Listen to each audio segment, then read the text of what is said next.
Podbox. Geniales. Ray López presenta Rafa Jiménez. Bueno, bienvenido Rafa a Geniales. Encantado, gracias por Ray. venir, gracias por tu tiempo.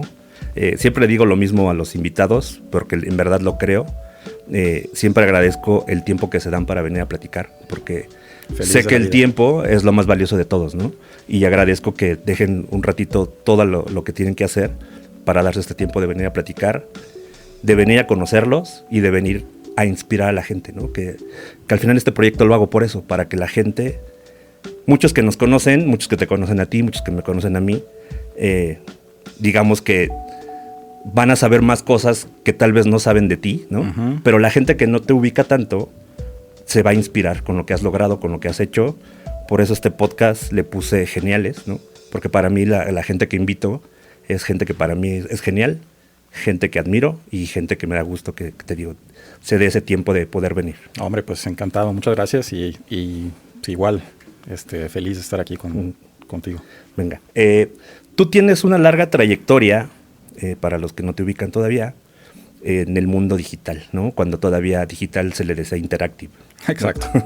¿Hace cuánto tiempo estás tú metido en esta industria? Pues mira, mi primera agencia digital arranqué en el 92, uh-huh. Imagínate, o sea, hace 30 años. Oh, wow.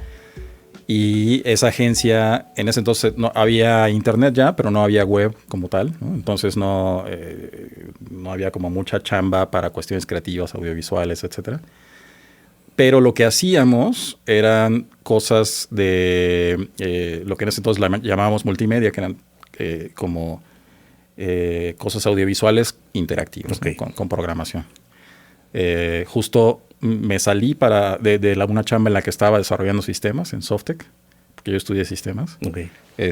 Para hacer eso, porque me tenía muy aburrido el tema de la programación, no por la programación en sí misma, sino por el producto que estábamos desarrollando, que eran pues, productos gigantescos para bancos, para supermercados, okay. Etcétera, que llevaban años literalmente de desarrollo, okay. Y que pues eran cero sexy, ¿no? Cero sexy. Uh-huh.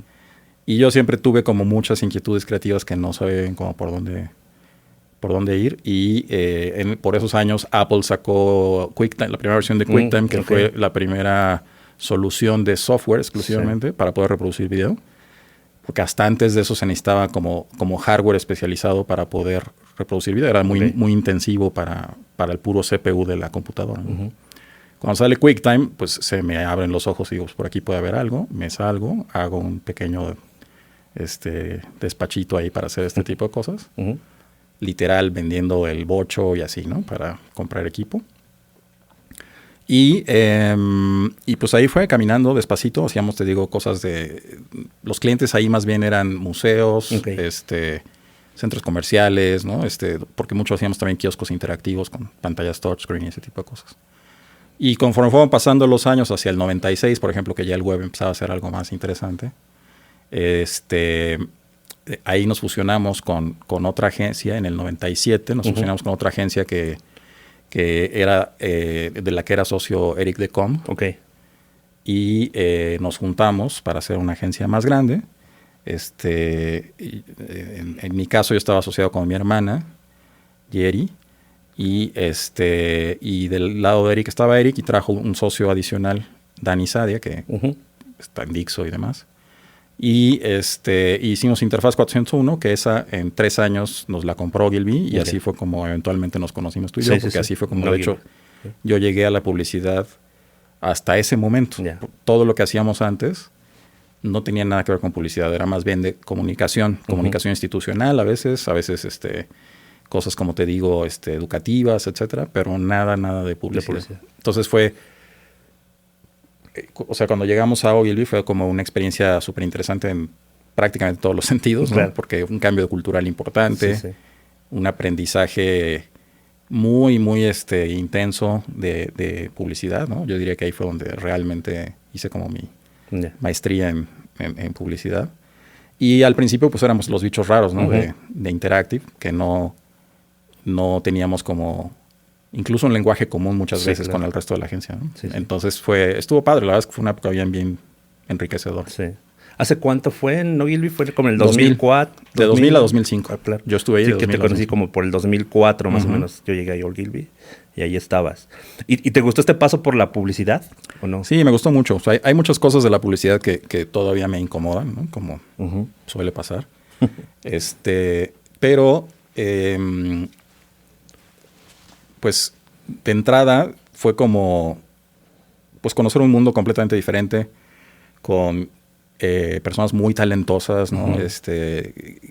Gente muy dispuesta a también, por su lado, a aprender cosas y a ver cómo podíamos colaborar y demás. Otras que no tanto, ¿no? Pero pues, obviamente siempre te fijas en las que están como abiertas al cambio y a las cosas. En esa época, por ejemplo, en la parte de publicidad general estaban como vicepresidentes creativos Colín y Tornel. Y y pues a todo bar, ¿no? Nos llevamos muy bien siempre. Jalaban mucho con nosotros para ir, por ejemplo, a las reuniones regionales o globales. Aunque muchas o sea, las primeras 2 que fui yo, por ejemplo, me acuerdo a las reuniones con Neil French. Era yo la única persona en la reunión que venía de digital. Ok, que hablabas ese lenguaje. Porque los demás como que sí tenían sus áreas digitales, pero ni los pelaban, no los invitaban a ese tipo de cosas. Y por otro lado, o sea, para mí era bien interesante como conocer ese mundo y conocer a esos personajes y aprender de ellos y demás. Pero también sí era un reto en términos de, pues justo de tener algo en común que compartir y sobre todo en ese tipo de sesiones, ¿no? Porque las sesiones con Neil, como suelen ser todas ese tipo de reuniones, pues de lo que se trataban era de que cada quien llevaba como el trabajo más promisorio que tenía, ¿no? en el horno, para que aprovechar ese momento con esas personas tan experimentadas para que te dijeran, esto es una basura o esto tiene chances si le haces no sé qué o dale 3 vueltas, lo que sea, ¿no? Y a la hora de que me tocaba a mí presentar, pues era rarísimo porque era como, no tengo, ¿no? No venías con esos skills publicitarios o clichés publicitarios. Exacto. Y entonces, pero bueno, incluso Neil y gente así fueron muy muy abiertos y muy así de, o sea, les platicaba de qué era arquitectura de información y qué era experiencia de usuario, otro cosas lenguaje así que había que cuidar mucho, ¿no? En los productos digitales, porque por muy creativa que fuera la idea, si la experiencia de usuario era mala, pues no, a veces ni llegabas a la parte creativa, ¿no? Y por otro lado, también nos dábamos cuenta nosotros de que creativamente estaba bien difícil decir, el concepto de esta cosa interactiva que te estamos dando es ¿no? O sea, era como explicar la conceptualización. Ajá, era raro para nosotros verlo desde ese punto de vista, ¿no? O sea, como que emanaba de otro lado. Oye, ¿y estuviste un rato en Ogilvy y después te fuiste a hacer Substance? No, entre una y otra. Okay. Entre Ogilvy y Substance estuve en Yahoo México. Estuve a cargo de Yahoo México. Fue una historia simpática porque me invitaron a... Yahoo, el portal, ya estaba establecido en México desde como 6 años antes. Quizás 8, no me acuerdo. Y estaba en esta oficina icónica en una esquina de Palmas, ahí por la iglesia de la Covadonga. Y ahí estaba todo el equipo del portal. Cuando me invitaron a mí, estaban lanzando un negocio aparte, que era la parte de Search Marketing, lo que hace Google realmente. Y en México no había una operación de Search Marketing. Y entonces la invitación estuvo padre porque fue para dirigir esa operación y contratar a todo mundo, armar el equipo, ¿no? Echar a andar el negocio en México comercialmente y operativamente. Y fue un reto padre, interesante, que salió todo muy bien. Y a los 6, 7 meses a nivel global empezaron a fusionar la operación del portal con la operación de Search.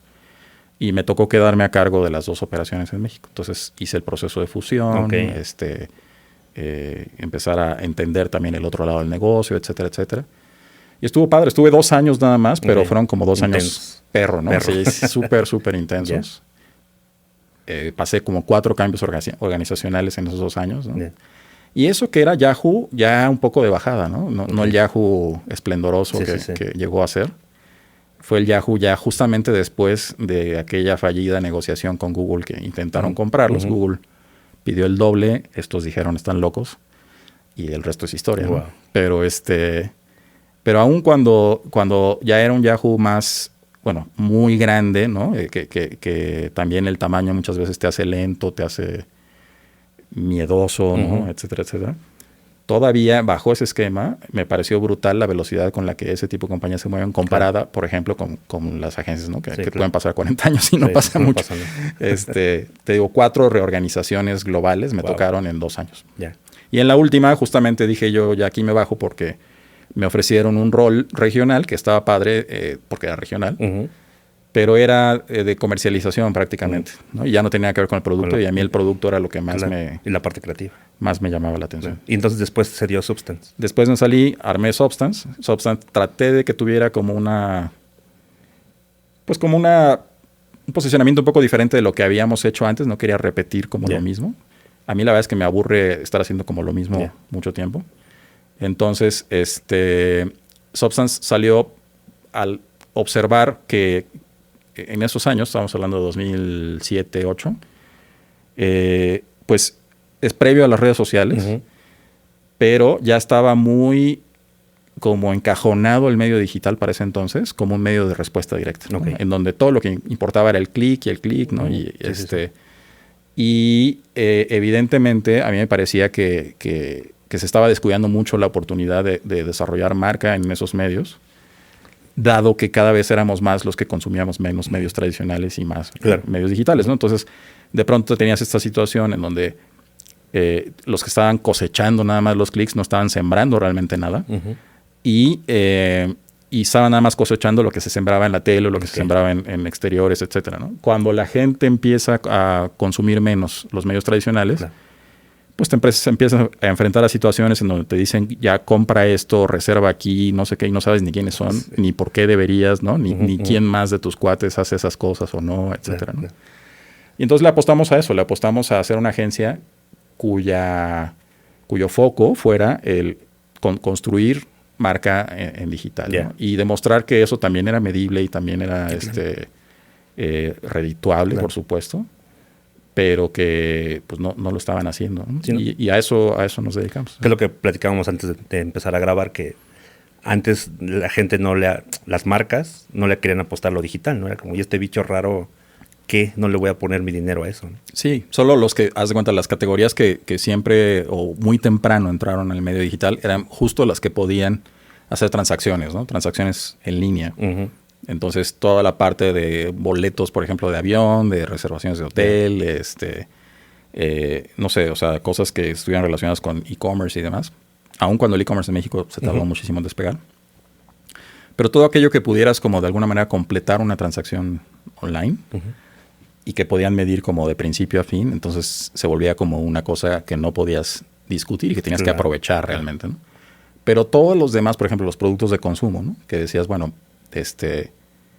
al principio los que se alocaban pues, hacían, ¿no? experiencias enormes, sitios así súper sofisticados, millones de dólares, ¿no? Para que alguien entrara y los viera. Y después se cayó un poco esa parte porque empezaron a decir, bueno, ¿y eso, no? O sea, ¿y cuántas personas hicieron clic? ¿Cuántas nos compraron algo, no? Pero lo estaban viendo de la manera equivocada, porque el punto de eso en realidad no era tanto medirlo por ahí, era más bien medirlo por qué pasó en la mente de las personas que estuvieron expuestas a esa acción de la marca en digital, y si esas personas son más proclives o no a comprar la marca por efecto de haber estado expuestos a eso. Lo que pasa es que medir esas cosas es complicado, no es tan sencillo como sacar la bitácora del sitio y ver cuántos clics hubo, o Google Analytics o lo que sea, ¿no? Hay que hacer un estudio que cuesta, que la metodología es compleja, pero se puede demostrar. Lo que pasa es que la gente no tenía como, pues yo creo que como ganas de... Y por otro lado, no tenía ningún empacho en invertir en un montón de otros medios que tampoco tenían idea de qué pasaba con eso, pero que históricamente habían invertido y las cosas salían bien y nadie lo habían corrido por invertir en televisión. Sí, claro. ¿No? Pero sí te podían correr si invertías en digital y no demostrabas algo, ¿no? Y no se daban cuenta tampoco del desarrollo que conllevaba, ¿no? Generar este tipo de cosas en esa época, ¿no? También. O sea, yo me acuerdo que a mí me tocó lanzar la página de Sabritas, de Doritos y de Chetos. Órale. Y sí nos aventamos 6 meses generándolas, ¿no? Sí.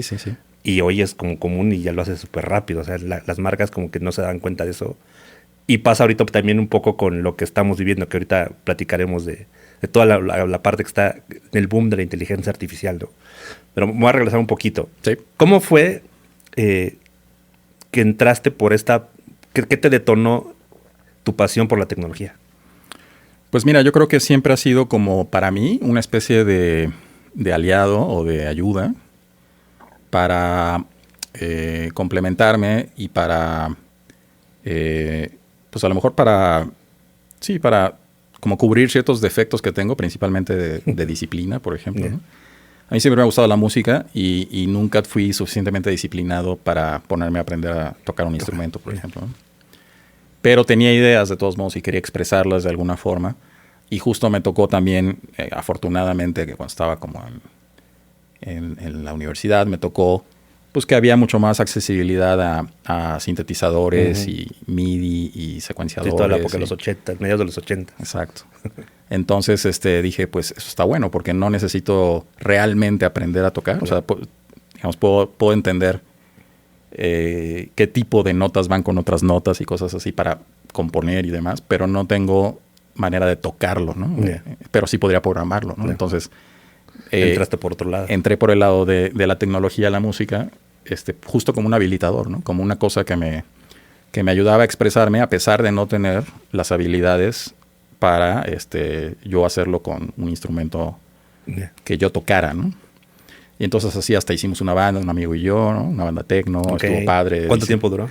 Pues duró poquito, o sea, ya, digamos, duró mucho tiempo en el tiempo que estábamos componiendo y produciendo y ensayando y cosas así. Y al final hicimos 2 conciertos en vivo y se acabó. Ok. ¿En dónde?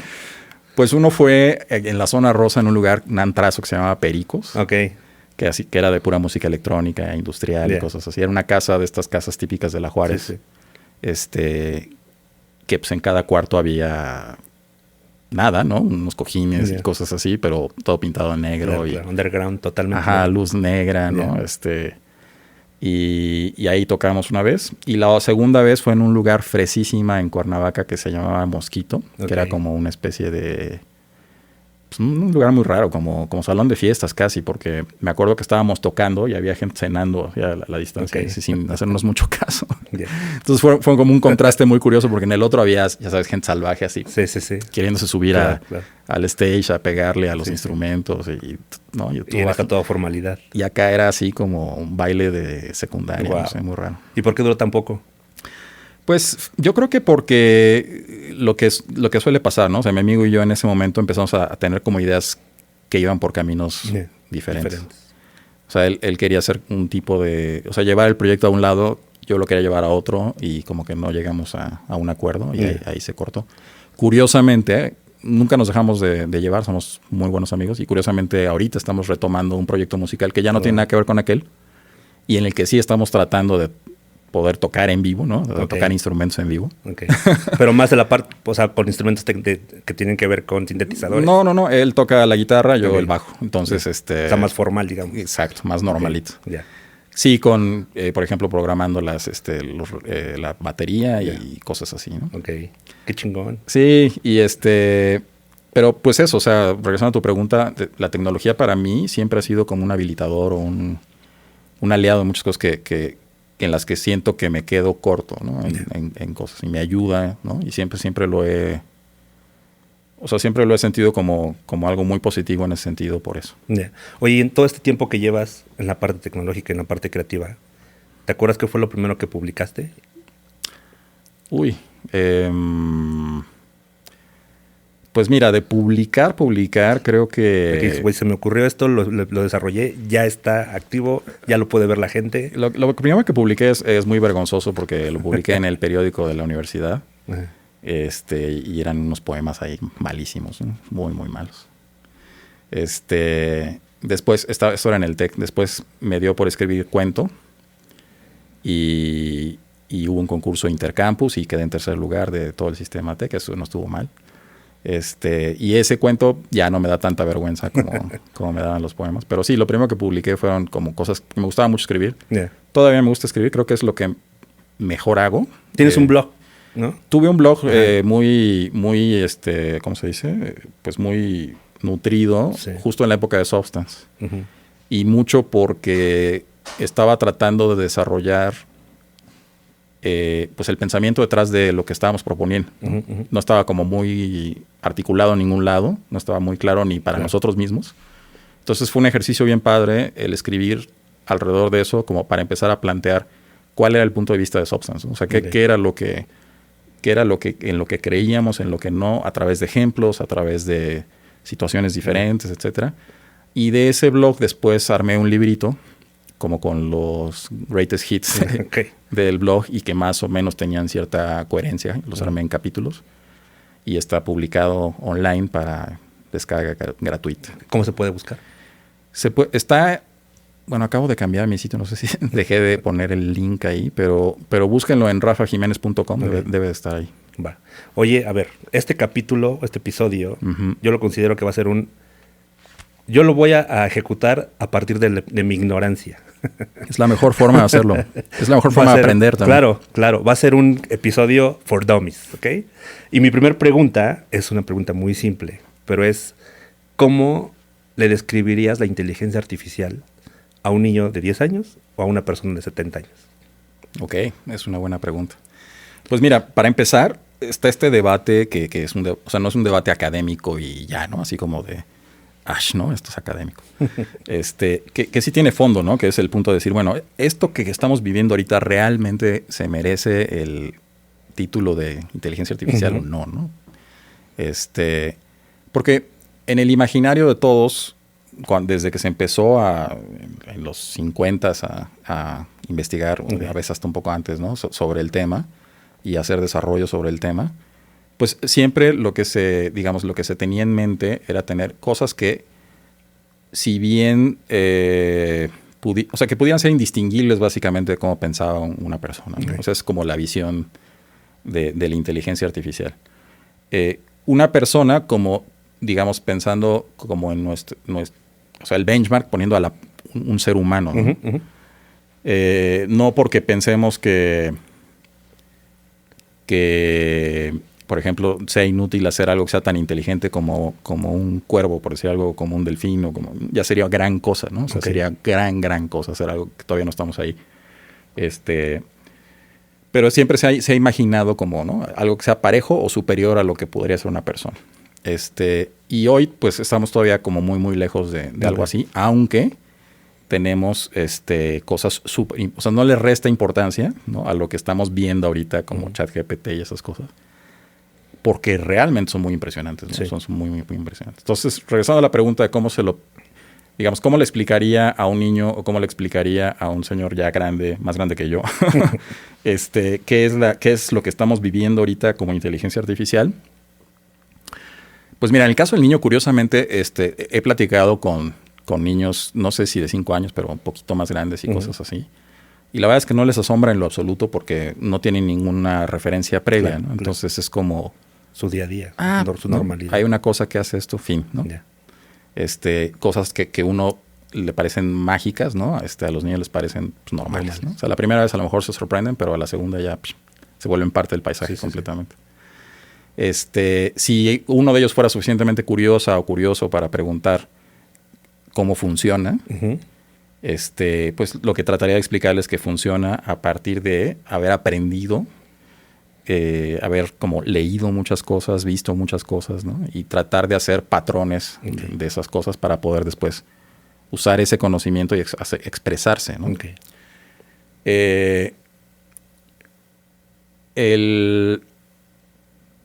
Y creo que hasta ahí lo dejaría, básicamente. Para no enredarlo más. Sí. En el caso bueno, en ambos casos probablemente, también creo que valdría la pena hacerles notar que pese a que te da la impresión cuando estás interactuando con una cosa de estas, que estás interactuando con algo verdaderamente inteligente y casi que podrías hasta como antropomorfizar a la figura, ¿no? Y decir, estoy hablando con una persona de algún tipo. En realidad dista mucho de ser algo así. Y la razón por la que vale la pena explicárselos tanto a un niño como a una persona mayor es porque pueden ser víctimas de muchas cosas si dejan que su imaginación cierre como el gap que hay entre la realidad y la fantasía, ¿no? Y que puedan ser vulnerables a malos actores que usen ese tipo de herramientas para cualquier cosa que no les convenga, ¿no? O que no les haga bien. Entonces siempre hay que tratar como de explicar que que es básicamente un truco, ¿no? O sea, no es real del todo, ¿no? Es una cosa que es tan buena manejando el lenguaje en particular, bueno, y las imágenes también, ¿no? Que y el lenguaje para nosotros es una cosa tan central y tan maravillosa, ¿no? Que pues es muy apantallador ver algo que de repente tiene ese mismo manejo o a veces superior manejo del lenguaje que tiene uno. Y entonces uno puede empezar, te digo, como a dotarle de características o de capacidades que en realidad no tiene. Y por eso también hay muchísima gente ahorita que está muy volada pensando que, pues ya que sigue, ¿no? Claro. Terminator, cosas así, ¿no? Cuando en realidad, pues, no está nada cerca todavía. Ahora, la otra cosa que no está clara es, o sea, no es necesario, pues, que una tecnología tenga exactamente las mismas capacidades que tenemos nosotros cognitivamente y demás, para poder ser muy peligrosa, por otro lado, ¿no? Eso también está claro, ¿no? O sea, un martillo también puede ser muy peligroso en las manos. Depende del uso. En las manos equivocadas, ¿no? Entonces, tampoco hay que... O sea, ahorita hay como dos polos en el debate, ¿no? Uno que están así los catastrofistas de que esto deberían de desenchufarlo ya porque es un peligro inminente. Sí. Y la gente que por otro lado piensa esto va a venir a solucionar los grandes problemas de la humanidad. Claro. Muy probablemente la verdad está en algún lugar en medio, ¿no? Y no hay que, por un lado, ni desestimar las señales de alerta, aunque me parecen muy tempranas, honestamente, para mí, personalmente. Ni, por otro lado, de irse volando con la imaginación pensando que esta es la solución, la panacea, ¿no? A todo. Claro. Oye, ¿cuál es la diferencia entre inteligencia artificial y humana? Pues, en teoría, es básicamente dónde se origina, ¿no? O sea, cuáles son los mecanismos para que emane o emerja esa inteligencia. La inteligencia humana, pues, es una inteligencia orgánica que, pues, digamos, todas las operaciones y cálculos, si quieres hacer como la analogía con cómo funciona una computadora, suceden a nivel biológico y químico, ¿no? Y entonces los impulsos eléctricos y demás cosas que viajan en tu cerebro y las conexiones neuronales que se hacen y todo esto son cosas vivas, ¿no? O sea, las neuronas están vivas, y tienen también a nivel como técnico cosas que son bastante diferentes de las, pues, como las abstracciones que se han hecho por el lado precisamente de las redes neuronales, que es lo que ahorita está detrás de las cosas que vemos de inteligencia artificial. Pues son redes neuronales muy simplonas comparadas con nuestras redes de neuronas, ¿no? Claro. Muy, pero muy simplonas, incluyendo, pues, o sea, como que pueden tener más estados que los que tienen que tienen más conexiones, que tienen más, que son muchas más, ¿no? Que son, que tienen capacidad cada una de ellas de almacenar información, no solamente de procesarla, en fin, ¿no? Del lado artificial, pues, justamente lo que tienes es esta abstracción de cómo funciona un poco el cerebro, que es a través de redes neuronales. Las redes neuronales son, pues, básicamente código, donde tienes como nodos de cosas que están interconectadas. Cada nodo hace una pequeña operación. Cada nodo en la red también tiene como un peso diferente. Y eso hace que cuando recibe información y la procesa, te regresa algo. Y ese algo que te regresa, pues se va calibrando, ajustando, va aprendiendo, etcétera, etcétera. Y va modificando los pesos y las conexiones que tiene entre los diferentes nodos para poder entregarte un resultado que sea más cercano para lo que se supone que fue diseñado. Aunque muchas de esas cosas también han salido de chiripa, ¿no? Han salido pues, pensamos que iba a ser para esto y sirve para esto otro, ¿no? Claro. La otra vez, en el episodio que hice con Dani, lo ubicas perfecto a Granata, me pone un ejemplo de una vez que fue a un museo y que vio a un niño y él iba atrás del niño porque le estaban haciendo un dibujo, un robot y una persona. Y se le quedó muy clavado a Dani, que decía, güey, es que el niño se sorprendió más de cómo el humano le hizo el dibujo versus el robot, porque el humano le preguntaba cosas, ¿no? Que tienen que ver con el alma. Claro. Según yo, esa es la diferencia entre una y otra, ¿no? Pues sí puede ser. La verdad es que hay muchas cosas que digamos que la ciencia nos ha venido como a aclarar o a arrojar luz sobre cosas que antes pensábamos que eran como muy, muy especiales acerca de ser un ser humano, por ejemplo, ¿no? Ujú. Es, por decirte algo, cuando antes de Copérnico, por ejemplo, pues, o sea, lo que se pensaba es que la Tierra era el centro del universo, ¿no? Todo giraba alrededor de la Tierra. Obviamente en la creación, la figura central de la creación es el hombre, ¿no? Y la mujer como en segundo lugar. Sí.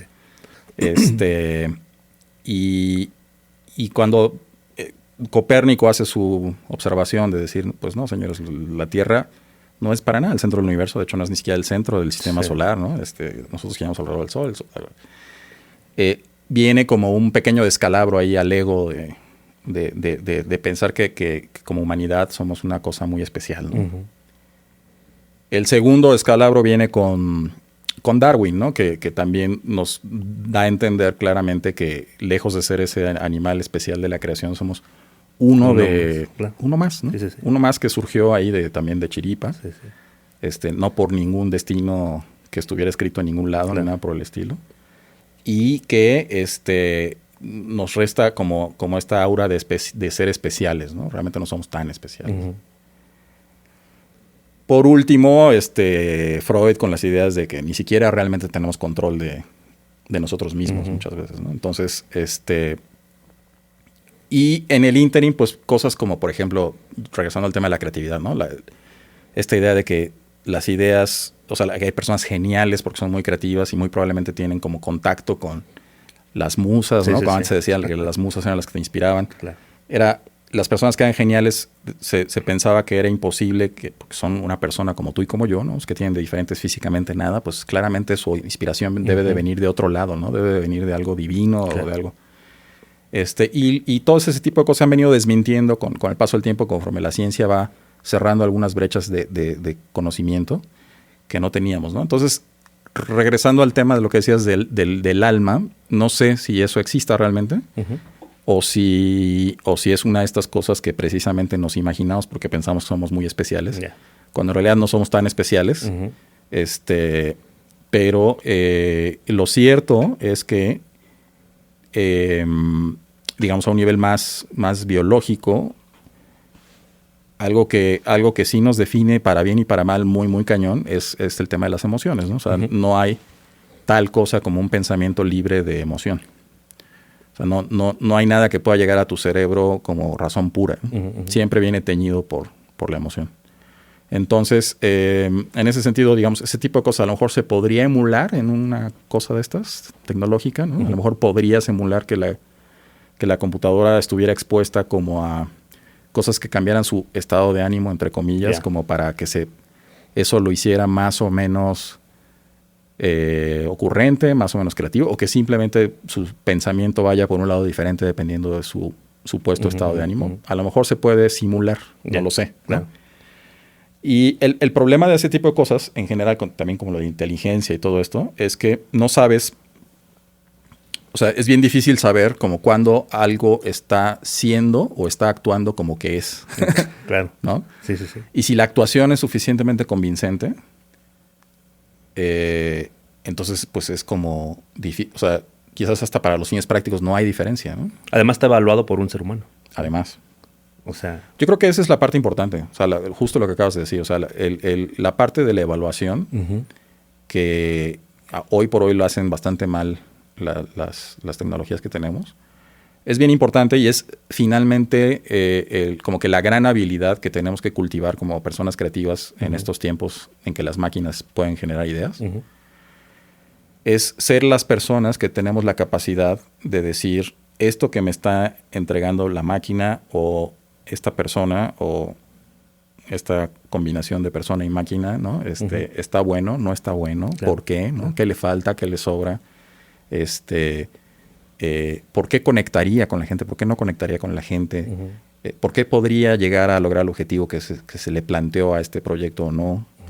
Ese tipo de cosas son todavía mucho de intuición y de experiencia y de una serie de cosas que son difíciles de codificar. Entonces, ahí es donde tenemos como un rol muy importante, ¿no? En eso y en que también hoy por hoy somos las únicas criaturas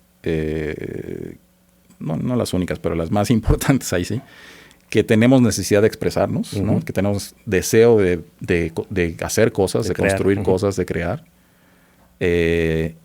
Y que, por ejemplo, una máquina no tiene ninguna intención de nada, ¿no? Simplemente está ahí esperando a que alguien que tiene una intención de algo se la pida, ¿no?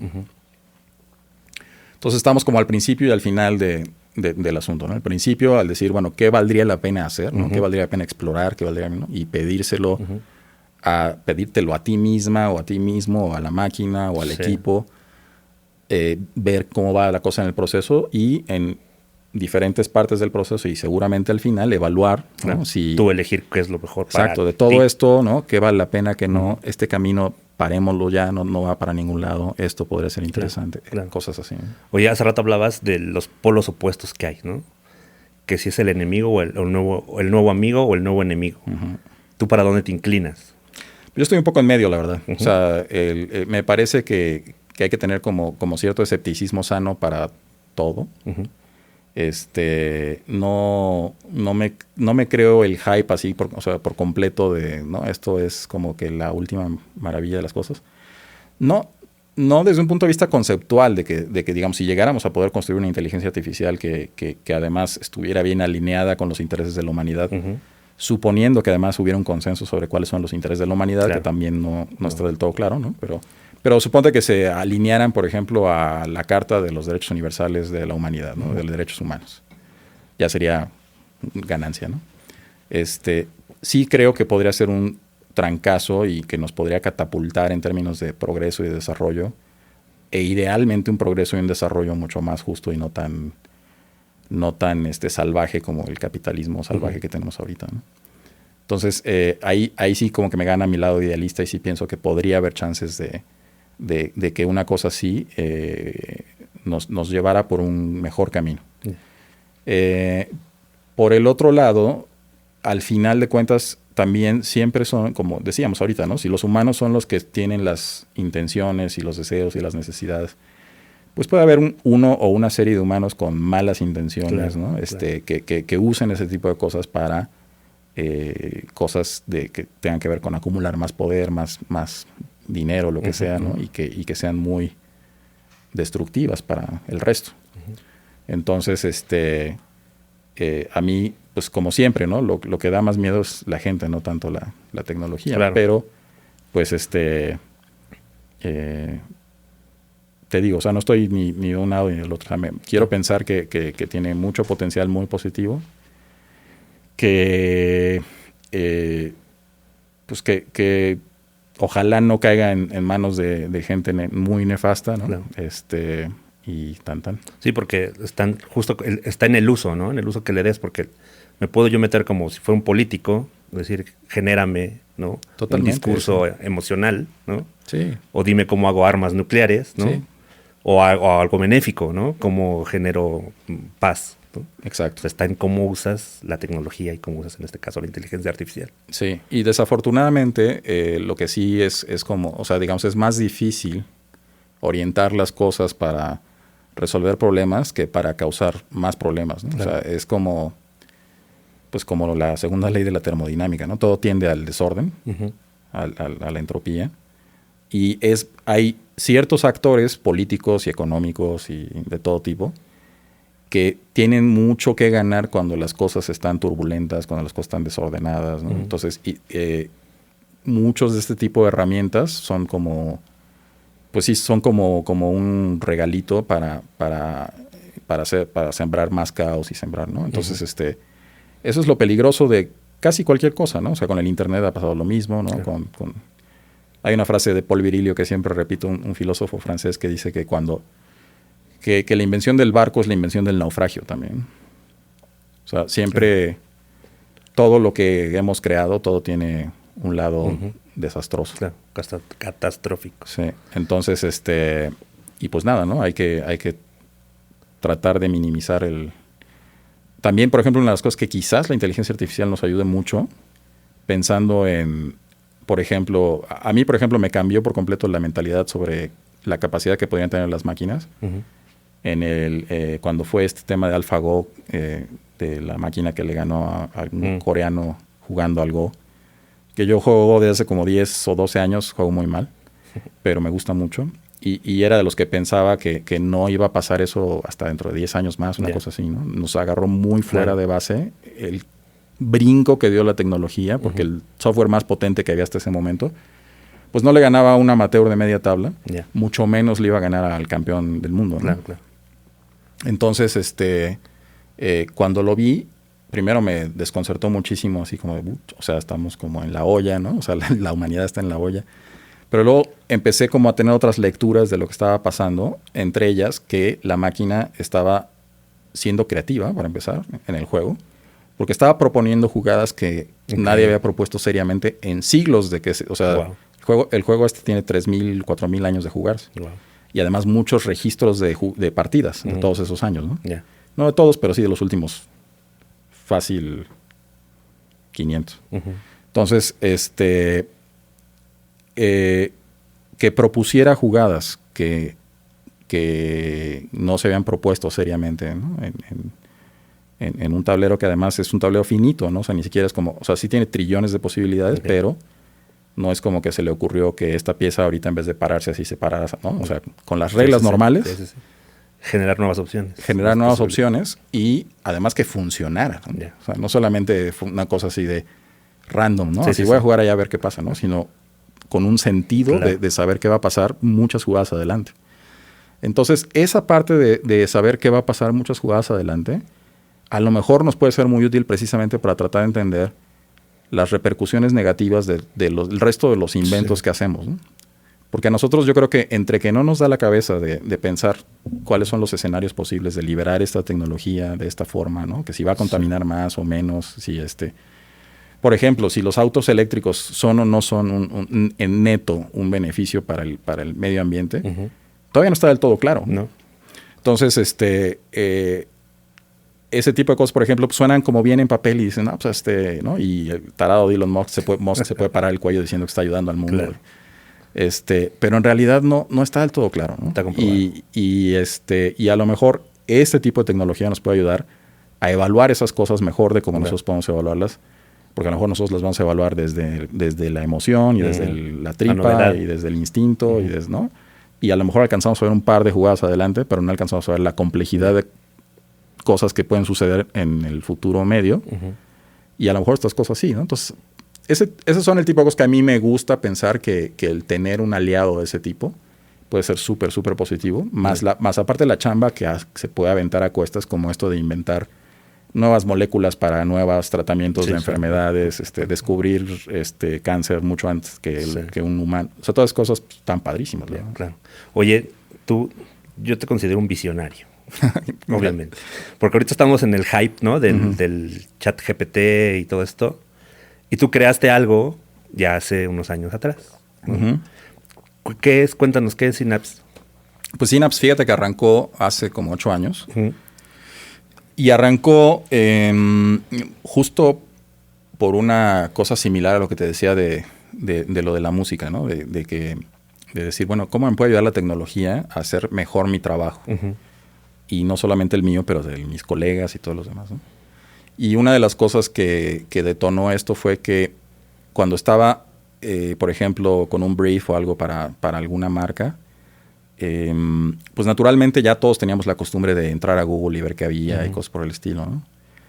Pero pues te empiezas a dar cuenta de que o sea, el tipo de cosas que te encuentras cuando buscas cosas relacionadas con el brief, relacionadas con el problema que estás tratando de resolver, son cosas que pues obviamente ya son soluciones que ya existen, ¿no? Con lo cual pues no va a estar muy creativo lo que vas a entregar tú si usas eso como inspiración.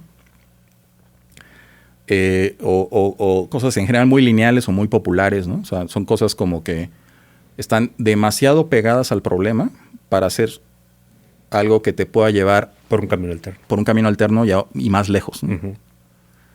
Por otro lado, también te das cuenta que en Internet hay millones de cosas que son increíbles, te pueden volar la cabeza, que pueden ser súper inspiradoras, pero que no hay manera de encontrártelas cuando las necesitas. Te las topas como por casualidad en el día a día y a lo mejor las tomas como nota, ¿no? Y las salvas y cosas por el estilo. Si tienes buena memoria o la costumbre de revisar esas notas cuando tienes un proyecto nuevo o un brief nuevo, te pueden sacar de un problema y te pueden llevar por un camino de pensamiento interesante.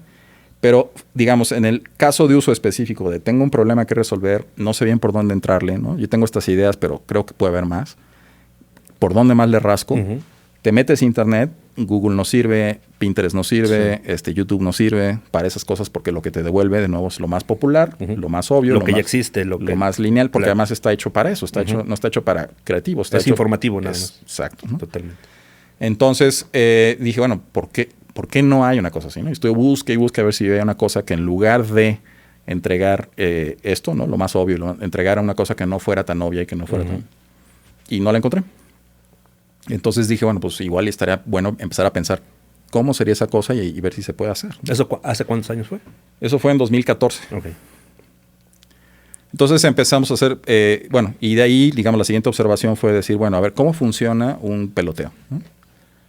Bueno, pues un peloteo funciona porque yo digo una cosa y entonces tú dices, está bueno, y me recuerda a tal otra cosa, o no, es una basura, pero sí. ¿qué tal esto otro, no? Y la cosa empieza a andar y empieza a tomar forma justamente por intercambiar pensamientos, ¿no? Intercambiar cosas que... Y esos pensamientos, a su vez, surgen de haber conectado cosas en tu cabeza.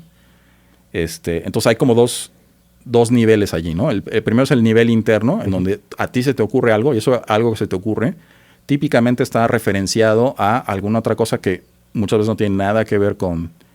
Por ejemplo, estaba viendo tu programa de Genios con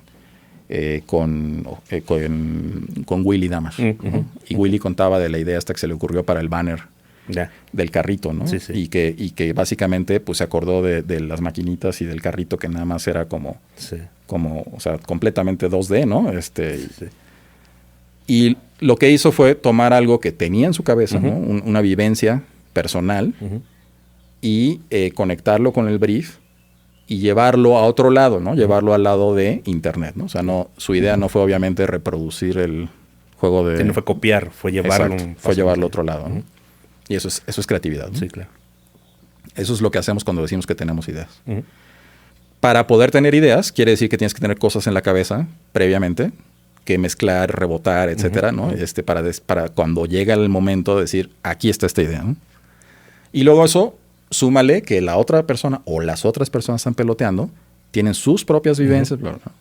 Entonces, de esa observación, pues lo que queda es como que dos cosas. Una, en realidad lo que estamos haciendo cuando estamos siendo creativos es haciendo asociación de ideas, ¿no? Asociación libre de pedazos de ideas, de cosas, vivencias, aprendizajes, lo que sea.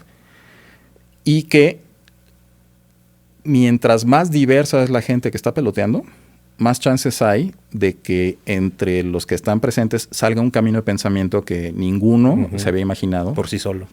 Por combinar cosas de las cabezas de varios, ¿no? Entonces lo que dijimos es, bueno, ¿por qué no hacer una plataforma que aproveche el alcance que tiene Internet, ¿no? La diversidad de contenido que hay, etcétera, etcétera, pero que su principio de organización no sea pues temático como en todos lados, ¿no? Sino que sea por asociaciones mentales, o sea, por algo que es además por naturaleza completamente subjetivo, muy caprichoso, ¿no? O sea, no hay como una cosa que digas, esta es una asociación mental que tiene sentido y esta no tiene sentido, ¿no? Porque tiene sentido para quien la hizo, ¿no? Y puede tener mucho sentido y mucho valor para un tercero que de repente la ve y diga, wow, ¿no? Aquí hay algo interesante que no me imaginaba. Y entonces de esa forma fue que dijimos, bueno, pues hay que hacer una plataforma acá de estas cosas. Empezamos a hacer prototipos de papel, ¿no? De decir, bueno, cómo podría funcionar, etcétera. ¿Qué es lo que estamos diciendo cuando decimos que vamos a conectar cosas no por tema, sino por asociación libre? Sí. ¿Qué significa eso, etcétera?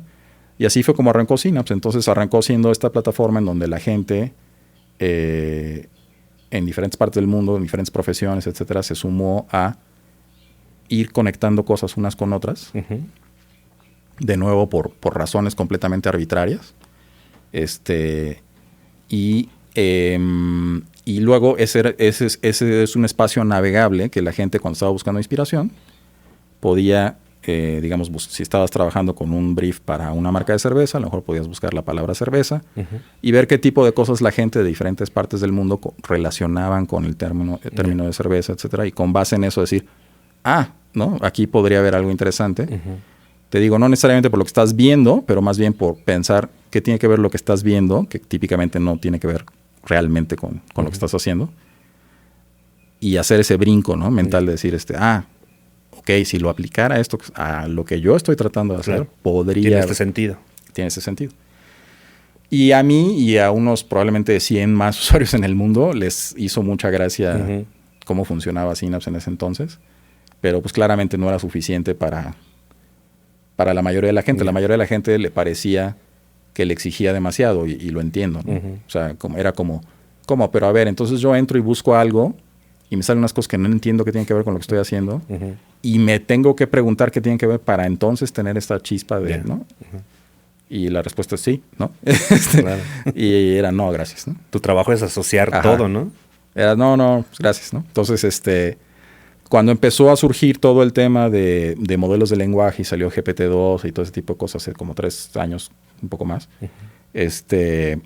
empezamos como a ver que probablemente había un potencial ahí de juntar como las dos líneas de pensamiento para precisamente cerrar esa brecha que había entre el potencial que tenía la idea de Synapse para inspirarte y llevarte por caminos de pensamiento inesperados y demás, con entregarte ya cosas más bajadas que tú vieras inmediatamente que tienen que ver con el problema que tú quieres resolver, ¿no? Y fue que empezamos a hacer investigación sobre el tema de Machine Learning, Deep Learning y demás para entrarle a eso. Y hace un poco más de un año, GPT-3 salió hace ya como año y medio, año 9 meses por ahí. Ha ido muy rápido esto. Pero hace como año y cachito nos dieron acceso a nosotros porque había cola para entrarle. Y de inmediato empezamos a hacer experimentos de ver cómo funcionaban en conjunto las dos cosas, ¿no? Los dos algoritmos. Y la verdad es que fue un momento bien padre porque nos dimos cuenta de que efectivamente podíamos hacer que, digamos, fue como la comprobación de la hipótesis que teníamos todo el tiempo, pero no a nivel anecdótico de alguien que te decía, sí, a mí me sirvió y se me ocurrió tal cosa, ¿no? Sino a nivel ya sistemático, claro, ¿no? Claro. Así de decir, con este tipo de inspiración, la máquina es capaz de generar estas ideas que sin este tipo de inspiración, o sea, GPT-3 solito, no puede generar, ¿no? Y entonces pues, fue un momentazo y empezamos como a orientar todo el desarrollo de Synapse hacia ese lado. Y ahora lo que tenemos es una plataforma que precisamente tiene esa capacidad, ¿no? Y además está muy orientada a resolver problemas de publicidad porque es lo que mejor conocemos. Sí, justo lo que te iba a preguntar, si estaba más enfocada a la parte creativa, ¿no? Mucho más enfocada a la parte creativa de comunicación en general, no solo publicitaria, pero de comunicación en general. Y la razón también de esto es porque, por ejemplo, hay otros jugadores que utilizan la misma tecnología de base que usamos nosotros, de GPT-3 o 4 ahora, que también generan textos, generan contenidos, pero esos son contenidos como mucho más utilitarios, digamos, mucho más, mucho menos creativos, mucho menos interesantes en ese sentido, y que están muy bien y funcionan muy bien para, por ejemplo, pymes, ¿no? Que en donde a lo mejor lo que tienes que hacer es pues que te ayuda a generar textos descriptivos de los productos que vendes en tu tienda, en Shopify y cosas así. O hacer posteos de Facebook, ¿no? Y cosas en donde realmente no necesitas como una idea creativa, ¿no? Lo que necesitas es comunicar de la mejor manera, ¿no? Y con el menor esfuerzo lo que tienes que comunicar. Y esas herramientas funcionan muy bien para eso. Y lo que nos diferencia a nosotros es que es esta búsqueda precisamente de ir a tratar de no regresar con lo obvio, ¿no? Entonces, casi que por consecuencia de eso, o sea, como esa es nuestra fortaleza, pues el mercado que más nos queda es el mercado de las marcas y sus agencias que tienen esa necesidad, la necesidad de no salir con ideas normales, digamos, sino con algo que les ayude a destacar de alguna forma, ¿no? A llamar la atención de la gente como primer paso para que la bola eche a andar, ¿no? Entonces, eso es lo que hace bien Synapse, generar ideas creativas. Oye, ¿y cómo se alimenta? Se alimenta de dos grandes fuentes. Una fuente es dataset de asociaciones mentales que te comentaba, que hemos venido haciendo crecer todos estos años, y que sigue creciendo. La fuente de esas asociaciones mentales son personas. Entonces, es como un esfuerzo de crowdsourcing. Y además es un esfuerzo sin dirección o sin brief, ¿no? Es nada más la gente asocia cosas libremente y las conecta. Sin que nadie le diga hay que conectar sobre este tema o sobre... Esa es como la parte más importante de Synapse, ¿no? Y la otra parte es la parte que dan los modelos de lenguaje como GPT-3, GPT-4, etcétera, que son súper útiles para este último paso de hacer la bajada, ¿no? O sea, de articular una idea con base en entender el brief, tomar como inspiración lo que tenemos por acá y entregarte cosas. O sea, poniéndole en lenguaje simple. Es como si yo soy el director creativo, ¿no? Necesito empezar a pelotear, sacar una idea. Entro y ahí tengo colaboración con otros creativos, ¿no? Para tener este peloteo y al final yo decido qué es lo mejor, ¿no? Así es. Así funciona. Así funciona. Y lo que es curioso es que estos otros creativos que dices, hay como dos tipos, ¿no? O sea, por un lado están como los creativos humanos, que todo lo que hicieron fue como contribuir su experiencia de vida, sus conocimientos y cosas así para relacionar cosas entre sí. Y por el otro lado, como el pensamiento sintético de la máquina, ¿no? El creativo sintético, que lo que hace es juntar todo eso y decir, aquí te hago una idea, ¿no? Oye, y es por suscripción, ¿no? Vi que es por suscripción, sí. ¿Qué implica la suscripción? Pues mira, todavía estamos testeando ese modelo en términos de precio y de lo que recibes a cambio de ese precio y todo ese tipo de cosas. Pero habíamos arrancado a finales del año pasado con un modelo de el equivalente a $10 mensuales para individuos. Y lo subimos a principios de año a 25 porque nos pareció que estaba muy barato, la verdad. Sí. Y eso sí dejó fuera mucha gente, probablemente, pero pensamos que la gente que se dedica a tener ideas, ¿no? Que su trabajo tiene que ver con que tiene que generar cosas frecuentemente, si no todos los días, pues gastarse, no sé, $500 al mes en una cosa así es muy, muy, muy económico, ¿no? Y ese plan tiene un límite de 250 ideas al mes. Ya. ¿Ideas o sesiones? Ideas. Ok.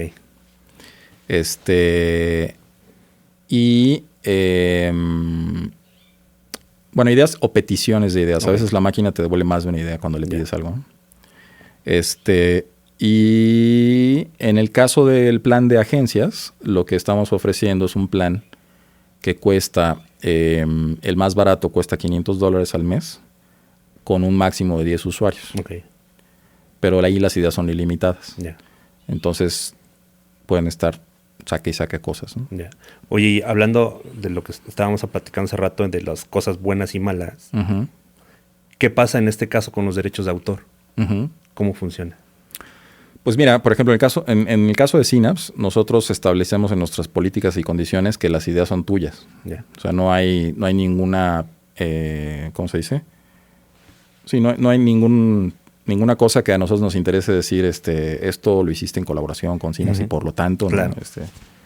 Las ideas son tuyas. Estamos partiendo como de la premisa de que, de nuevo, como que el que tiene la necesidad, y no solamente el que tiene la necesidad, sino el que sabe como qué pedir también, ya está encaminando, ya está caminando bastante el asunto como para restarle importancia, ¿no? Es muy, muy importante esa parte. Entonces pensamos que la idea es de quien la genera, ¿no? O sea, de quien la pide y quien la pule y todo esto que es muy importante.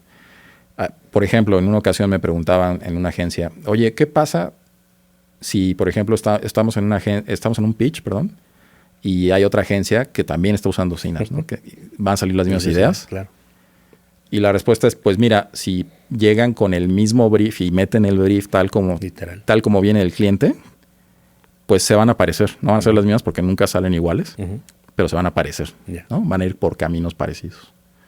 Pero evidentemente el valor de una agencia está en primero ver el brief del cliente, leerlo, y tener un punto de vista, ¿no? Al menos, cuando menos un punto de vista, ¿no? De decir, estratégicamente esto debería ir por acá y no por acá, ¿no? Y ese cambio ya hace que lo que haga la agencia A y la agencia B pues, sea completamente diferente. Hasta en el tono. Quiero que sea emocional, quiero que sea divertido, quiero que sea, ¿no? O sea, ahí también le das la vuelta. Totalmente. Oye, pero en general, hablando de la inteligencia artificial en general, ¿qué opinas de esta parte de los derechos de autor?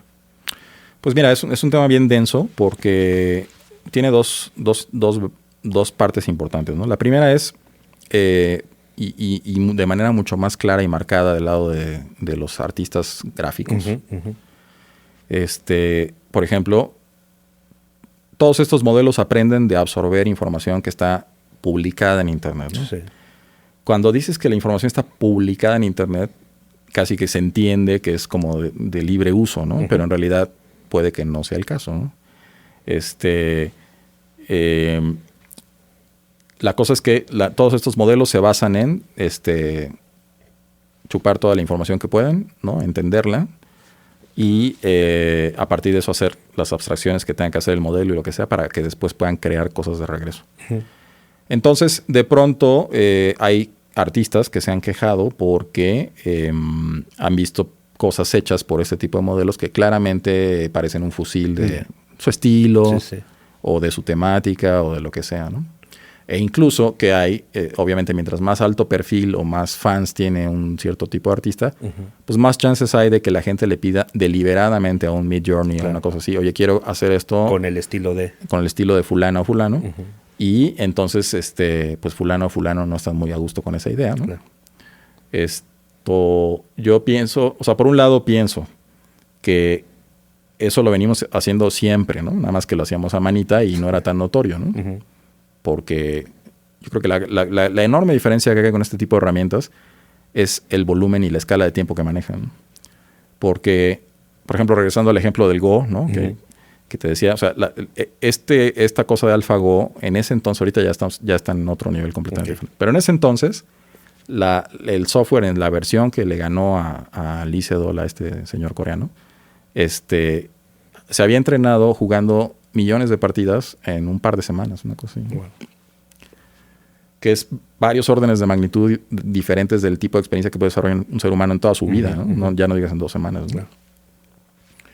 Entonces, es como si vivieran miles de vidas en un ratito, ¿no? Claro. Y entonces el tipo de cosas a las que pueden llegar, es como... porque viven en otra escala de tiempo, esencialmente.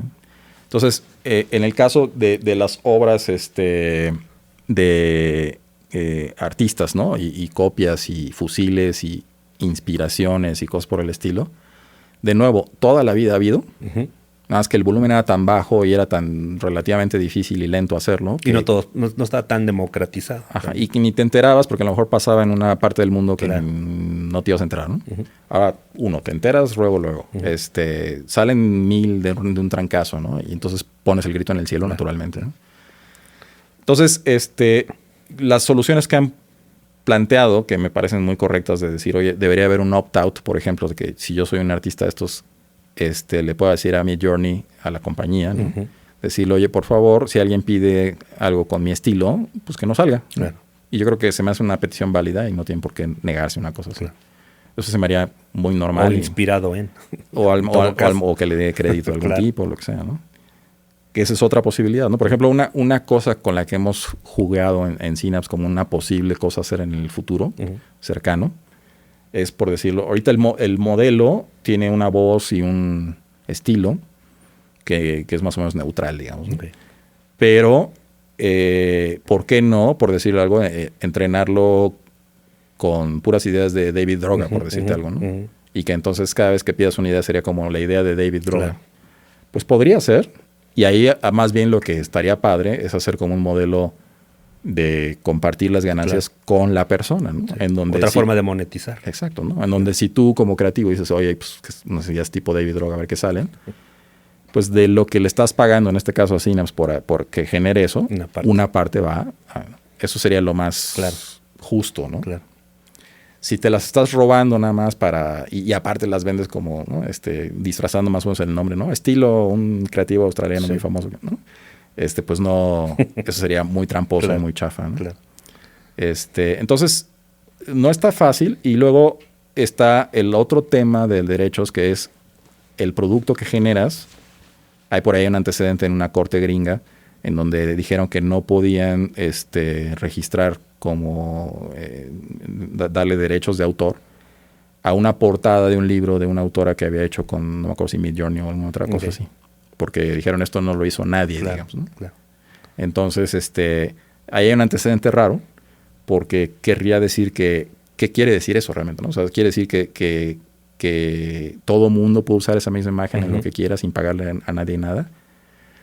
Pues a lo mejor, ¿no? Y a lo mejor hasta ahí no pasa nada. Pero ¿qué pasa si estás hablando de algo que, por ejemplo, desarrollaste ya creativamente con Synapse, por ejemplo, ¿no? Y es una idea de un producto y es un producto que está padre y no sé qué, ¿no?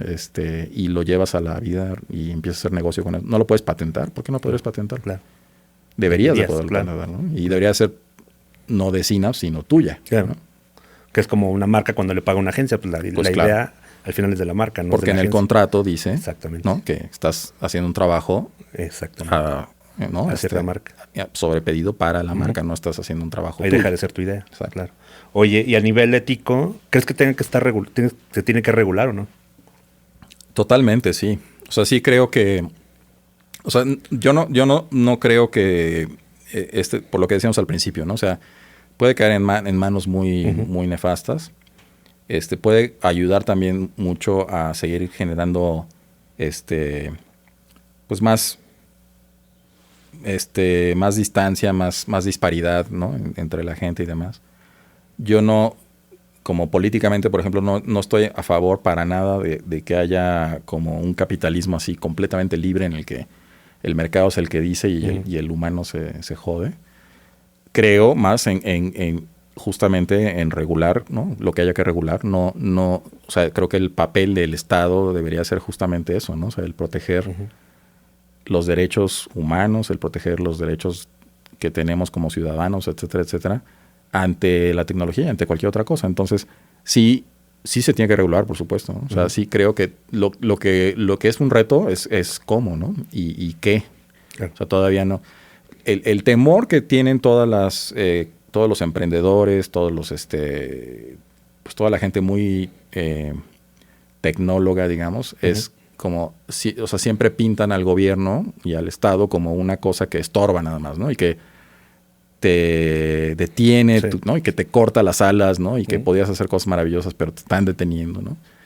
Y no lo dudo, o sea, no dudo que haya muchos casos de ese que justamente den eso, ¿no? Pero sí creo que hay cosas que tienen que estar sujetas a regulación.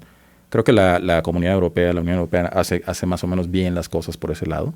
El costo que han tenido, pues a lo mejor es no tener un Google europeo, ¿no? Yeah. Porque no puede pasar, porque para que Google fuera lo que fuera, pues tuvo que pasar por encima de mucha gente y de muchos derechos y de muchas cosas que si hubieran estado reguladas no hubieran pasado. Yeah. Para que Uber sea lo que es, también tuvo que pasar por encima de muchas cosas, ¿no? Entonces, por un lado tienes como este modelo de la Unión Europea que es mucho más consciente, mucho más social, ¿no? En ese sentido, y que vigila mucho Y por otro lado tienes el modelo gringo, que es un modelo de... comercial. Ahí te va, ¿no? O sea, más vale pedir perdón que permiso, claro, bla, bla, bla, ¿no? Pues a lo mejor hay algo en medio que podría ser como... Que tiene que empatar. Ajá, que podría ser interesante, ¿no? O sea, por un lado tener algo que realmente esté preocupado por los derechos de las personas, que no tome como el mercado como si fuera una especie de divinidad incuestionable, y que por otro lado tampoco estorbe, ¿no? O sea, eso también. Pero también hay muchísima por ejemplo, Estados Unidos precisamente es un caso bien curioso en ese sentido, ¿no? Porque el gobierno es un gran impulsor de tecnología, ¿no? Tanto en poner dinero para hacer proyectos con instituciones gubernamentales o estatales, como simplemente dando breaks de impuestos y cosas así que aprovechan muy bien muchas compañías. Pero donde la riega es que después cuando la tecnología ya está desarrollada en manos de la iniciativa privada, ya no, o sea, como que se quita, ¿no? Y luego estos hacen una serie de brutalidades que pasan años hasta que los empiezan a tratar de regular, ¿no? Y que además no tiene ningún beneficio. Está por ejemplo, el caso de los apoyos a laboratorios farmacéuticos y cosas así, ¿no? Les dan muchísimo dinero para que hagan cosas y luego venden sus medicinas en fortunas. Claro. Y entonces dices, bueno, yo como ciudadano estoy pagando impuestos para que estos hagan investigación y desarrollo y luego me venden la solución a precios astronómicos, pues qué locura, ¿no? Qué locura. Claro. Pero así, o sea, ese es como ese modelo de súper, ¿no? Libre mercado. Sí, sí. Y, en fin, o sea, como que no hay nada ideal. Pero sí, regresando a tu pregunta, sí creo que tendría que regularse. El truco o la dificultad obviamente está en saber ¿Hasta dónde? Hasta dónde, cuándo, cómo, ¿no?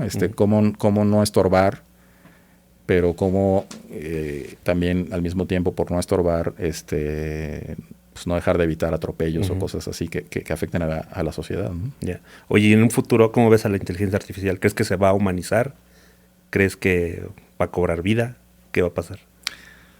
Pues es difícil de saber porque, o sea, es difícil imaginar, ¿no? O sea, creo que una cosa que es bien chistosa es que, por ejemplo, cuando tú le preguntas a ChatGPT o algo así de que se imagine escenarios de cómo sería esa misma cosa en el futuro y demás, inevitablemente recurre a las narrativas que nosotros mismos hemos creado, ¿no? Porque es de lo que se ha alimentado. Claro. ¿No? Entonces, en ese sentido puede haber como una profecía autocumplida, ¿no? Por estar escribiendo tanto, imaginando tanto escenarios apocalípticos.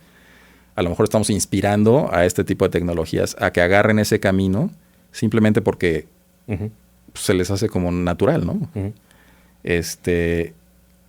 No sé, como no sabemos realmente de dónde sale por ejemplo, la inteligencia humana, o sea, la mente, no sabemos cómo sucede, ¿no? O sea, no sabemos dónde está el paso de lo completamente físico a la mente, ¿no? Que es una cosa que no puedes situar realmente en ninguna parte del cerebro, ¿no?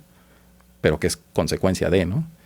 Entonces, como no sabemos eso, creo que tampoco podemos afirmar categóricamente que se tienen que cumplir estas condiciones, ¿no? O sea, hay ciertas teorías, ¿no? Como que, por ejemplo, dicen, para que una cosa realmente sea inteligente y demás y todo esto, tiene que tener como una experiencia corpórea, ¿no? O sea, no puede ser un cerebro en una jarra, tiene que ser una cosa incorporada, ¿no? Sí. Una cosa incorporada.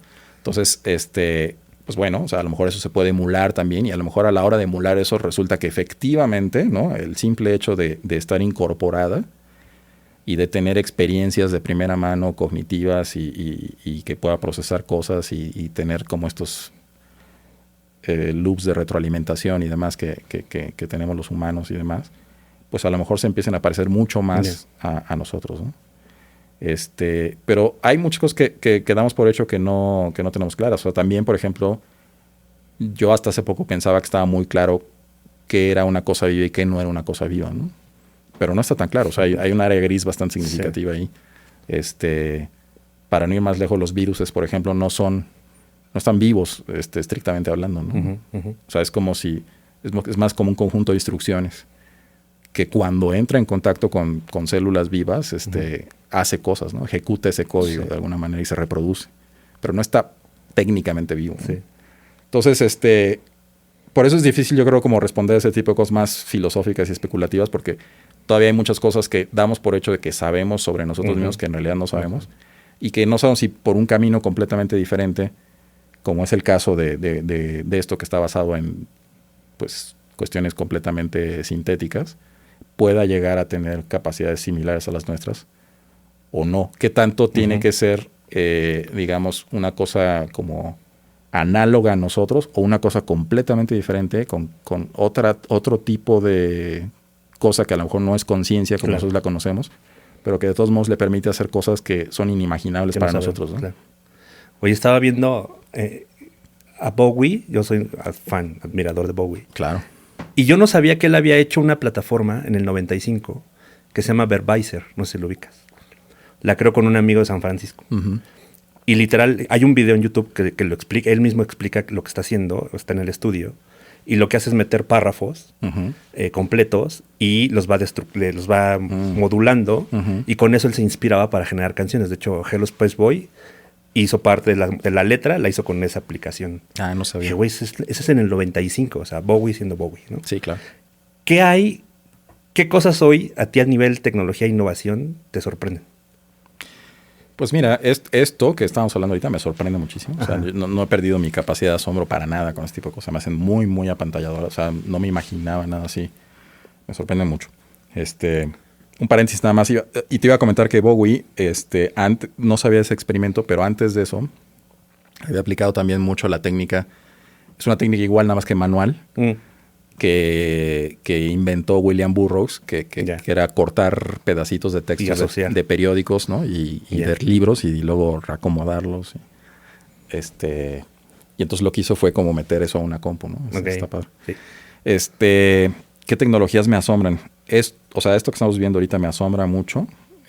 Aparte del ritmo con el que va, ¿no? De que todos los días hay algo nuevo. Es muy... O sea, no sentía esto desde precisamente los principios de los 2000, en donde literalmente te despertabas todos los días y había una novedad, ¿no? Es como muy, muy sorprendente. Otras cosas tecnológicas que me asombran, pues, por ejemplo, me asombra mucho los avances que ha habido en materia de medicina, por ejemplo, para poder manipular genes y cosas así, identificar cuáles tienen mutaciones, cuáles no, qué implicaciones tienen esas mutaciones en cuanto a enfermedades que desarrollamos. Y el poder como editar esos genes se me hace sensacional. Lo mismo tiene muchas potenciales problemas de que de repente la gente le dé por hacerlo mal. Hacerlo mal, sí, o tratar de hacer ¿no? Revivir esta idea horrible de la eugenesia, ¿no? De hacer humanos a juicio de alguien perfectos, ¿no? A Elon Musk, seguramente le encantaría que Marte estuviera poblado por puros Elon Musk. Claro. Sería una cosa horrible. Oye, llevas tanto tiempo, más de 30 años, 25 años, en la parte de tecnología e innovación. ¿Cómo te mantienes con esa pasión? Pues justo yo creo que por varias cosas, ¿no? Por la curiosidad, para empezar, ¿no? O sea, que creo que es básica en la vida en general. Y dos, porque hay cosas que están muy distantes de estar resueltas, ¿no? Y que quieres como seguir tratando de ver cómo resolverlas. En ese sentido, hace rato decía que a mí las cosas como que volver a hacer la misma cosa una y otra vez me aburre. Y, por ejemplo, sí ya estoy un poco harto de hacer lo que estaba haciendo de ideas para digital o de publicidad o cosas por el estilo. Porque es como enfrentarte al mismo problema, igualito, ¿no? Una y otra vez, con personas diferentes que además... O sea, el problema de que sean diferentes o sea, a mí me encanta conocer personas diferentes.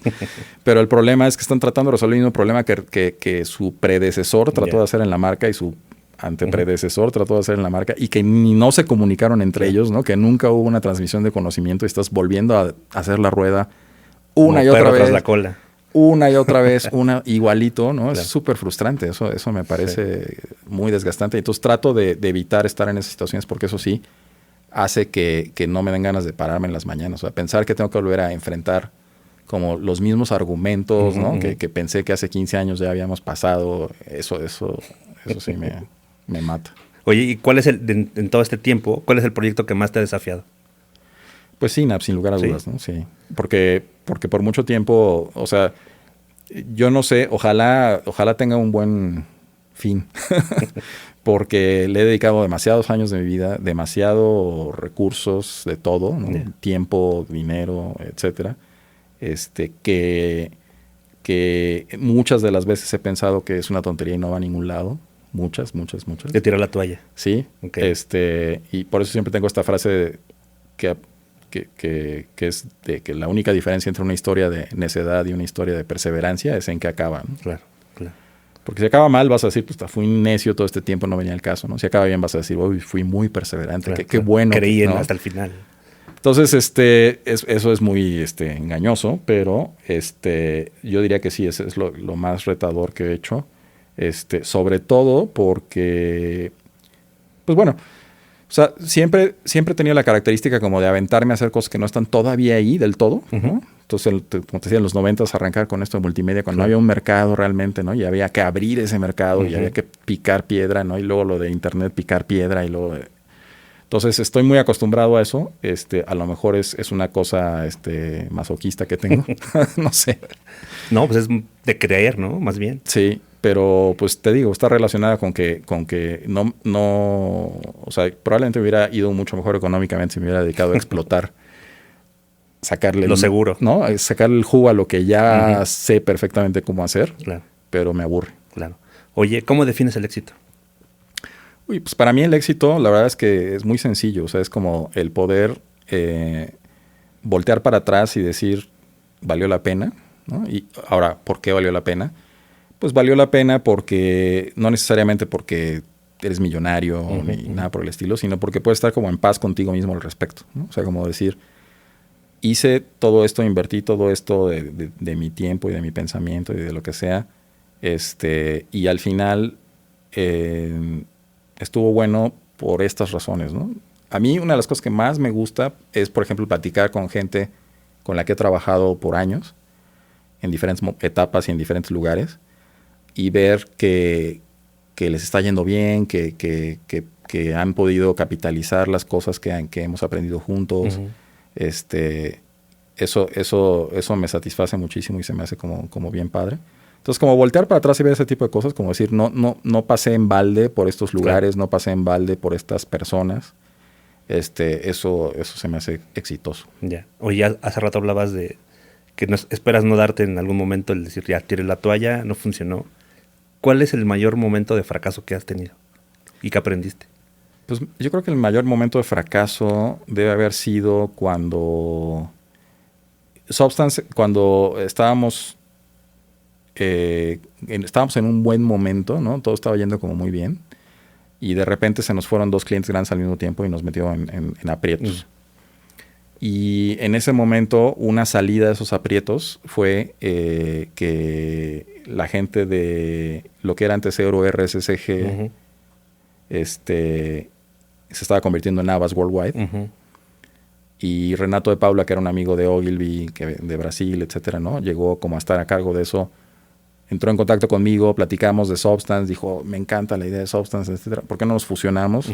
Y nos fusionamos, ¿no? Y para mí fue como una cosa oportuna económicamente, porque había que remar mucho para recuperar las cuentas que habíamos perdido. Pero creo que fue un experimento que no jaló para nada, no jaló en lo absoluto. O sea, la idea era como tratar de que el pensamiento de una agencia muy tradicional, que era Euro RSCG en ese momento, se digitalizara, se volviera como con un pensamiento muchísimo más contemporáneo. No sucedió. O sea, no había como... No tuve la capacidad de, por ejemplo, de convencer al resto del equipo de que teníamos que jalar para ese lado, etcétera. Y aún cuando las cosas ya fueron muy mal, más del 60% de los ingresos venían de digital que de lo tradicional, pues como que no pude, pues no sé, no pude como hacer que el experimento funcionara, ¿no? O sea, habíamos tratado, por ejemplo, cuando en la época de Ogilvy habíamos probado un modelo diferente, que era un modelo de especialización, ¿no? Había diferentes unidades dentro de un mismo techo que eran especializadas en diferentes cosas que podías combinar y activar dependiendo de las necesidades del cliente y ese tipo de cosas, ¿no? Y ese modelo funciona con sus dificultades, pero funciona. Acá tratamos de hacer algo de borrar todas las barreras, ¿no? Y que todo el mundo pensara de cierta forma y todo, pero las inercias son tan difíciles que no pude. Ya. Oye, y en esto de que tienes que pensar todos los días que Synapse jale, ¿no? Que los proyectos sucedan en la inmediatez, ¿cómo manejas la presión? No sé, creo que mal. ¿Tienes algún ritual? ¿Tienes algún método? No, fíjate que no. O sea, creo que interiorizo mucho esas cosas y necesito precisamente encontrar como... Estoy pensando desde hace mucho tiempo en regresar al yoga que hice alguna vez, poquito, ¿no? Creo que eso me ayudaría. Me gusta mucho escuchar música mientras trabajo y cosas y creo que eso me ayuda como a entrar en cierto flow y demás. Históricamente siempre he tenido la capacidad de trabajar bajo mucha presión e incluso no transmitírsela al equipo y cosas por el estilo. Pero creo que ha ido como a... O sea, creo que ha ido como me la he como tragado, digamos. No está tan bueno eso. Terrorismo. Entonces no tengo nada que recomendar al respecto. Oye, ¿qué consejo te hubiera gustado que te hubieran dado cuando trabajabas en agencias? O ahorita en Synapse. Pues yo creo que es una pregunta bien difícil de responder porque la verdad es que está este dicho de que nadie escarmienta en cabeza ajena y así, ¿no? O sea, creo que nadie escarmienta ni en cabeza propia del futuro. Claro. O sea, aun si tú pudieras viajar en el tiempo y decirte a tu yo del pasado cosas. Claro. lo desestimarías seguramente. Dirías, nah, ¿qué está hablando este güey? ¿No? O sea, yo sigo pensando esto y esto y esto, ¿no?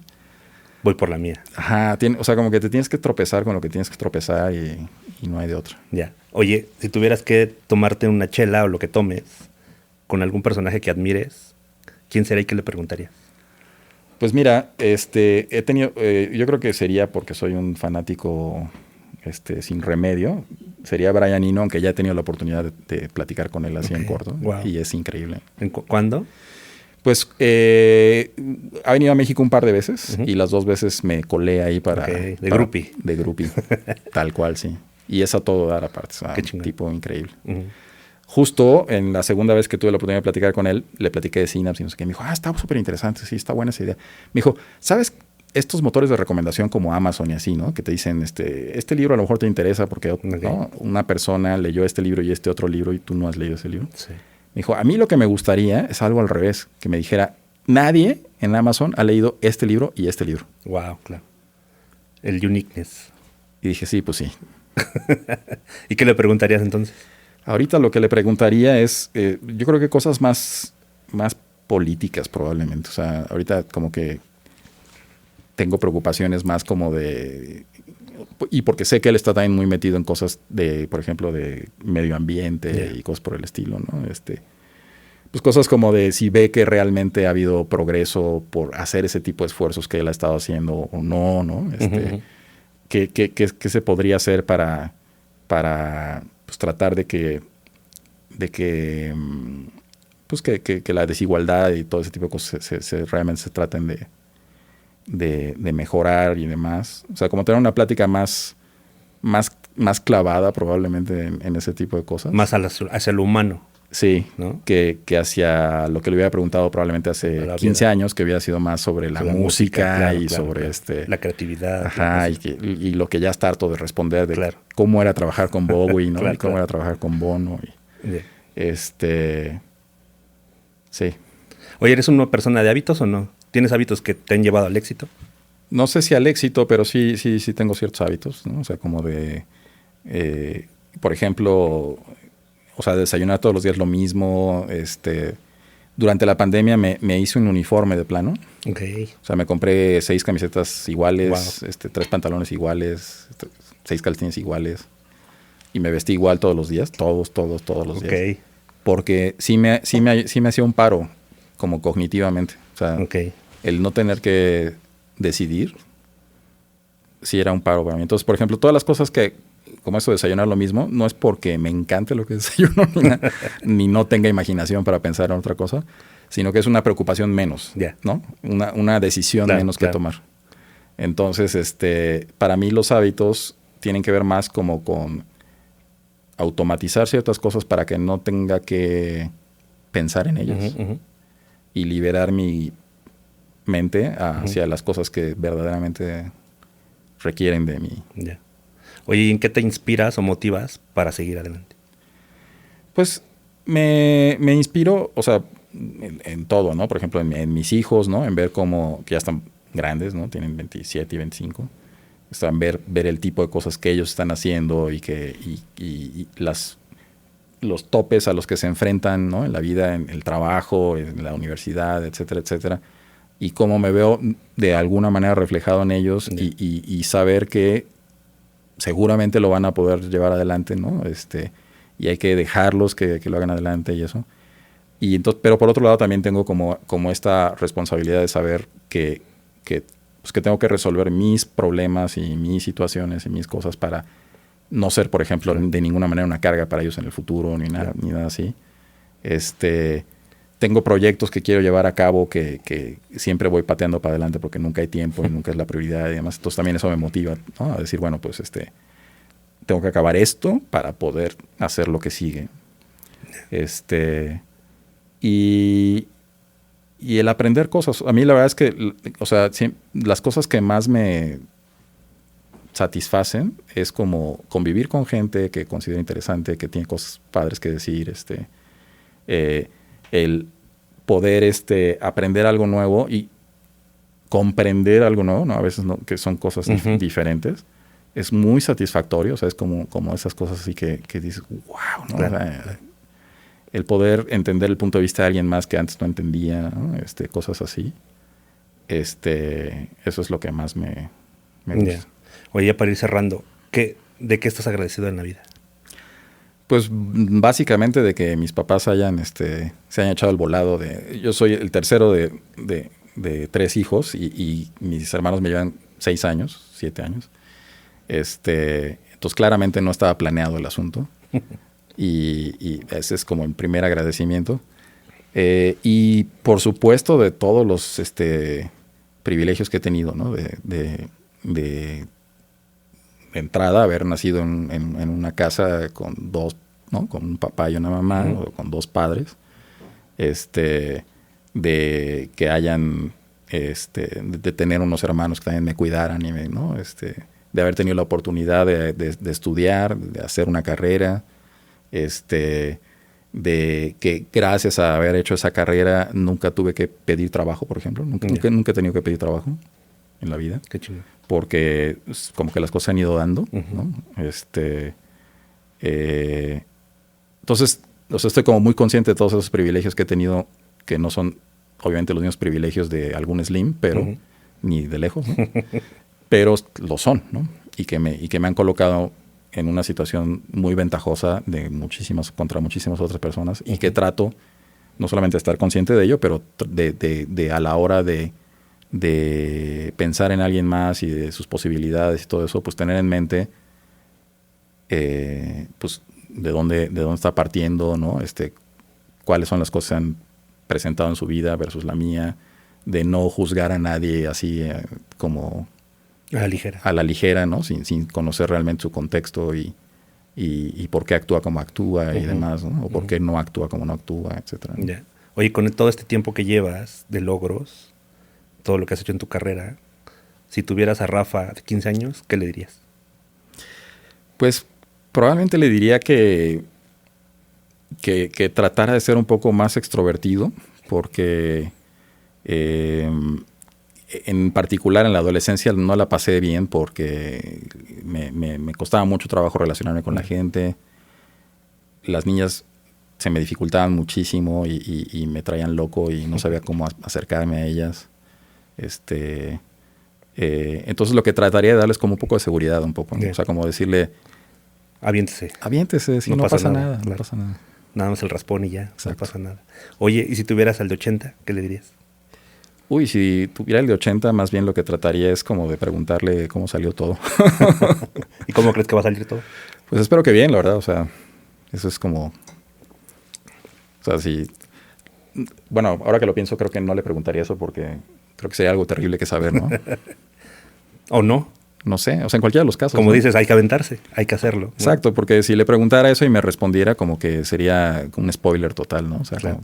Tanto que si fue bien o como si fue mal, como que... Prefieres quedarte en... Lo arruinaría todo, sí. No le preguntaría eso. Ok. Oye, ¿para ti qué significa ser genial? Pues para mí ser genial significa como el poder... es como el poder rascarle un poquito más a las cosas, ¿no? No quedarte en la superficie. Creo que también hay un culto, como decía de pasada hace rato, al genio que a lo mejor no está tan justificado, ¿no? Uh-huh. Justamente Brian Eno tiene este concepto de genius, ¿no? Que es como una combinación de la palabra sin de escena y genius, ¿no? Y lo que dice es que realmente no hay tal cosa como un genio solitario, sino que es un producto de una escena, ¿no? Una escena cultural. Y eso creo que está padre. O sea, está padre como el tratar de buscar, provocar encuentros, ¿no? Provocar intercambio de ideas, de conocimientos. No cerrarse a decir, yo tengo esta idea y no se la quiero compartir a nadie porque me la va a robar y cosas así. Entonces, para mí la gente genial es la gente que tiene la capacidad de conectar cosas, conectar gente, ¿no? Abrirse a las posibilidades, ¿no? No ser cero conservador en el sentido de estar contento con el status quo. No creo que eso lleve a nada bueno. Para mí esas son las personas geniales. Y por último, si tuvieras que escribir en Synapse o en ChatGPT que te definan en una palabra quién es Rafa, ¿qué saldría? ¿Qué será? No sé. inconforme probablemente. No creo que seas inconforme, al contrario. Es una persona que ha ido, que la ha buscado, que la ha peleado, que cree, ¿no? Eso está increíble. En verdad, yo te agradezco el haber venido porque justo, o sea, no habíamos platicado nunca, ¿no? Y en verdad era alguien que quería invitar, que quería conocer, que quería que nos inspiraras, ¿no? Muchas gracias. Y creo que obviamente en este episodio se ha logrado. Yo aprendí bastante y espero que no sea la última vez. Esperemos que, como esto va evolucionando, va a haber muchas pláticas y esperemos que se dé una próxima. Buenísimo, encantado de la vida. Muchas gracias por haber venido, Rafa. Gracias a ustedes. Te lo agradezco mucho. Gracias. ¿Cómo te podemos buscar en redes sociales? ¿Cómo estás? Pues está, lo más fácil yo creo que es el sitio rafajimenez.com. Okay. Ahí están los links a otras cosas. Y y en Synapse también viene ahí en la parte de contacto. Buenísimo. Bueno, muchas gracias, Rafa. Gracias a ustedes. Placer. Geniales. Esto fue una producción original de Podbox. Suscríbete y escúchanos en todas las plataformas de podcast.